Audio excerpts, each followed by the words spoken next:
Nasihat Jiwaku karya Khalil Gibran. Jiwaku mengajar dan mendidikku untuk mencintai apa yang orang lain benci dan menjadi teman bagi siapa yang dicaci maki. Jiwaku menunjukkan pada diriku bahwa cinta juga merasa bangga terhadap dirinya, bukan hanya kepada orang yang dicintainya, lebih dari itu juga kepada orang yang mencintainya. Sebelum jiwaku mengajariku, cinta di hatiku seperti benang tipis yang terikat pada dua pasak.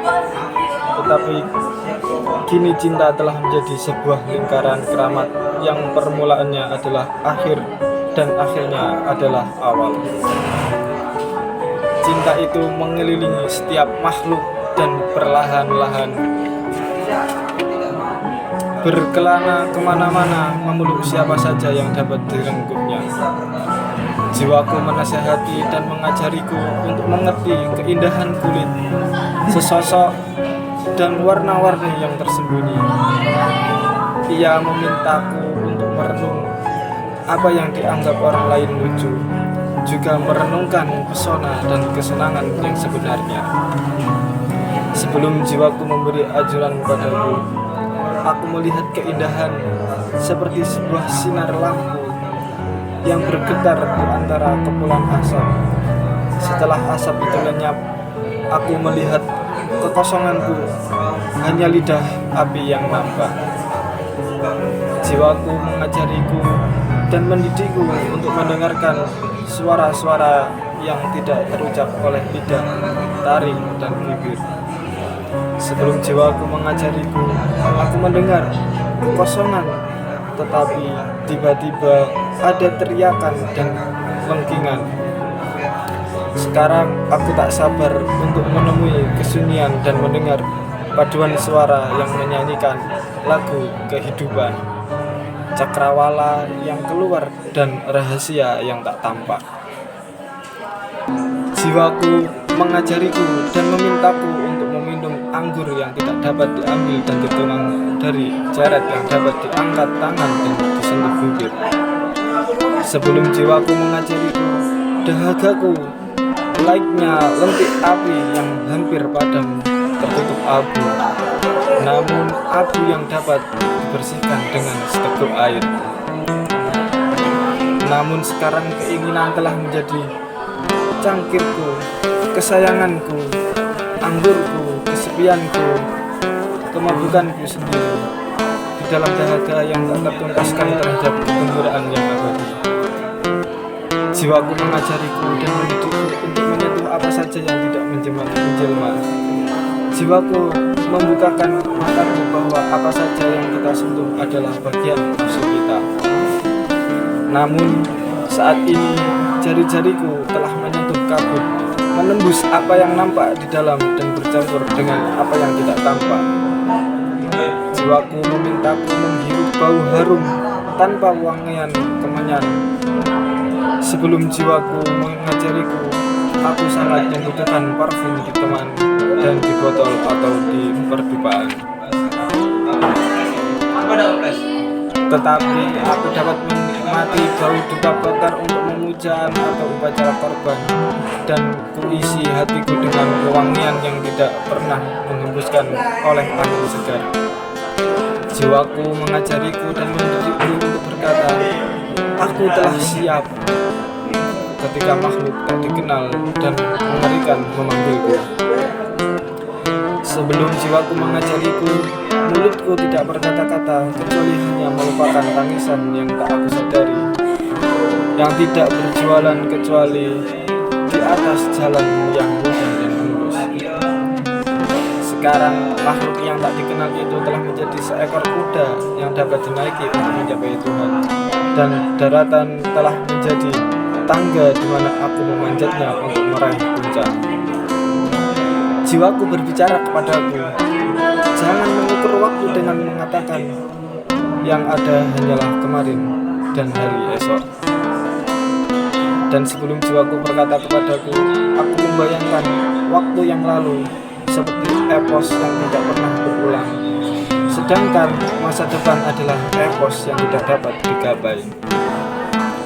Sekarang aku menyadari bahwa saat sekarang mengandung semua waktu di dalamnya, semua harapan disandarkan dengan cara bekerja keras guna mewujudkannya.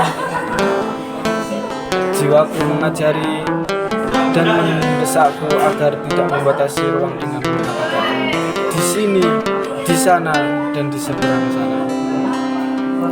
Sebelum jiwaku mengajariku, aku merasa bahwa di mana saja aku berjalan selalu jauh dari tempat lain.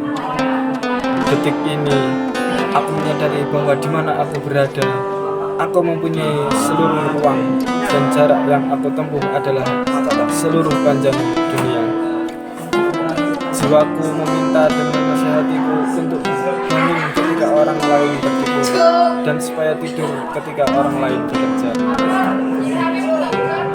Sebelum jiwaku mengajariku, aku tidak melihat mimpi-mimpi mereka di dalam tidurku. Mereka juga tidak mengetahui apa yang dipikirkan.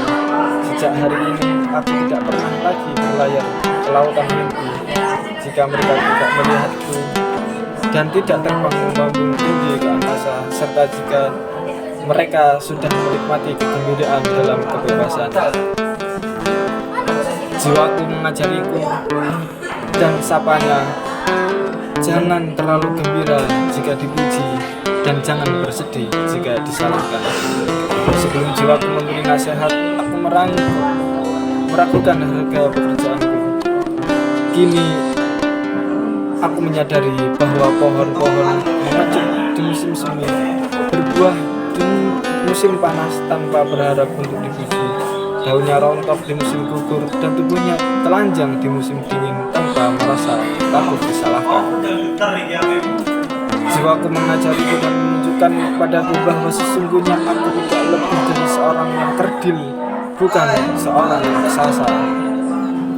Sebelum jiwaku mengajariku, aku di mata orang lain tampak seperti orang lemah yang tulus dikasihani, dan kadang-kadang seperti orang kuat yang harus dipatuhi, orang kuat yang tetap bertahan walau banyak tantangan menerpa.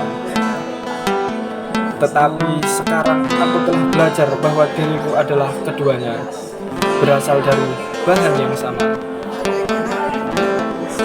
Asalku sama dengan asalnya juga, kesadaranku sama dengan kesadarannya, pendirianku tidak berbeda dengan pendiriannya, dan ziarahku sejalan dengan ziarahnya pula.